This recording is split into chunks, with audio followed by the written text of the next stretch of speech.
He moved across America to be a high school teacher. He wanted to make a difference, and they were happy to have this ambitious young man. But he had a secret, a terrible secret. It was a depressed area, a land of little hope in this life, but a world of hope for the next. Modern ruins, these people's homes, dilapidated and derelict, were contrasted by the churches next door, pristine and painstakingly preserved. But this young teacher was no stranger to hardship. The students there are very rough, drug dealers and delinquents. He wanted something better for them. He wanted them to learn, and sacrificed his free time to tutor hopeless cases.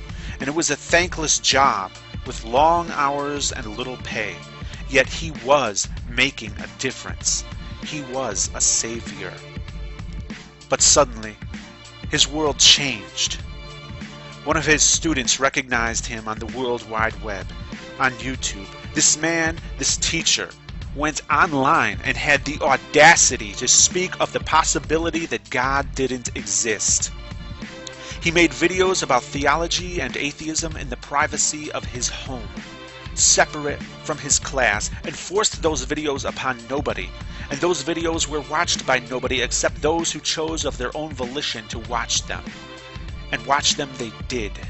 They were good videos filled with logic not easily dismissed by theists. He was always civil and enjoyed the discussions that he evoked.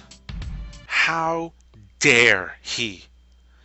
News of his presence online spread through his school like a rampant infection. He was ridiculed.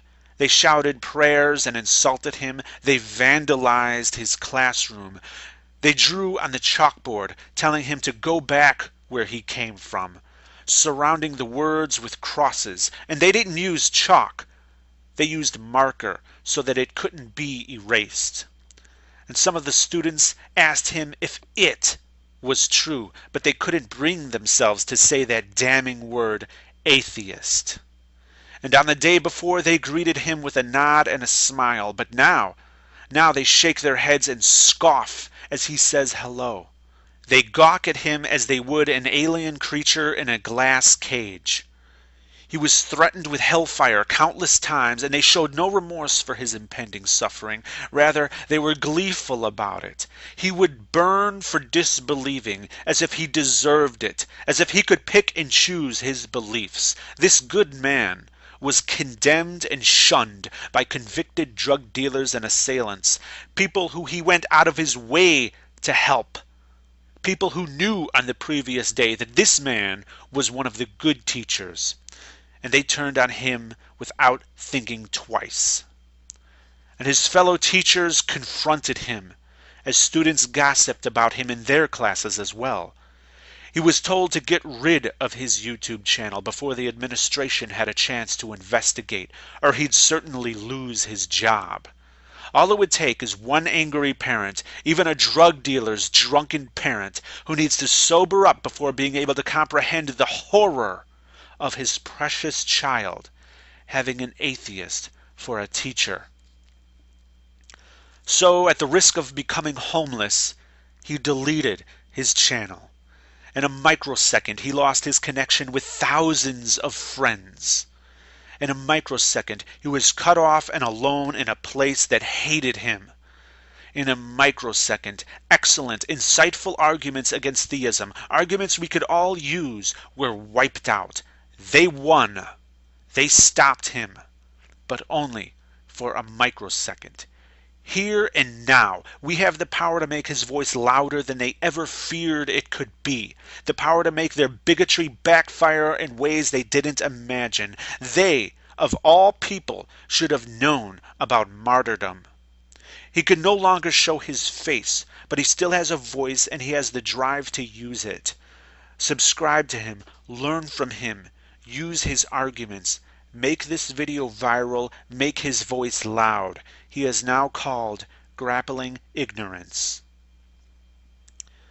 It seems that those who were once fed to the lions have become the lions. But no matter how much they cheat, no matter how much they stack the deck in their favor, they will never defeat us. even as we have the integrity to be fair.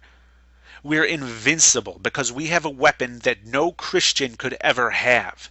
Because the moment they have it, they cease to be a Christian. That weapon is reality. Atheists are everywhere, and we are as ancient as the very first God ever proposed. You cannot recognize us. We are male and female, black and white, gay and straight. The only way we can even identify ourselves is through our free speech, and many Christians would take that from us. But be very careful about how you treat the minorities of today, because we will be the majority of tomorrow. I fear that because of your deplorable treatment of others, the persecution your book says you will suffer will become a self-fulfilling prophecy. I don't want that to happen. And I pledge here and now to never discriminate against somebody because they're a Christian or a Muslim or a Jew or none of the above. And I want everyone listening to me to do the same. And many of those who are offended by the mere existence of non-believers are willing to throw away freedoms that they claim are God-given and paid for in full by the blood of Christian patriots. And they're willing to do that just to shut you up. Why? Well, for many, it's because their cherished beliefs cannot even withstand the most basic of honest scrutiny. And some fear hell, which is nothing more than an ancient system of control for societies that couldn't be properly policed. And some fear change, even when that change is for the better. And the rest, the ones who kiss God's ass, honestly believe that the omniscient, omnipotent, omnipresent creator of all things, the most powerful being that ever existed, needs them to come to his defense. That may seem outlandish, but it's not. Because for certain, you will never, ever see God fighting his own battles. These Christian apologists are full of intolerance and expecting us to swallow it, but I'm not allowing this. First they claim this is a Christian nation, and then proceed to try to merge their little doctrine into biased legislation, like we should give a damn about the God they praise, or their book of contradictions written back in the days. Some mythological, hypocritical bullshit that tends to distort shit, and then you wonder why we all ignore this. You're atheist to each and every other type of God. For all you know, the one you worshiping could be the fraud. Yeah, I know, we taking it out of context. That's what you would say next, like it's so fucking complex. Guess I'm an evil child of Satan, keep on mocking me. Average Americans do not want a theocracy, so keep your mysticism deep inside your mental prisons and let us grown-ups make our own decisions.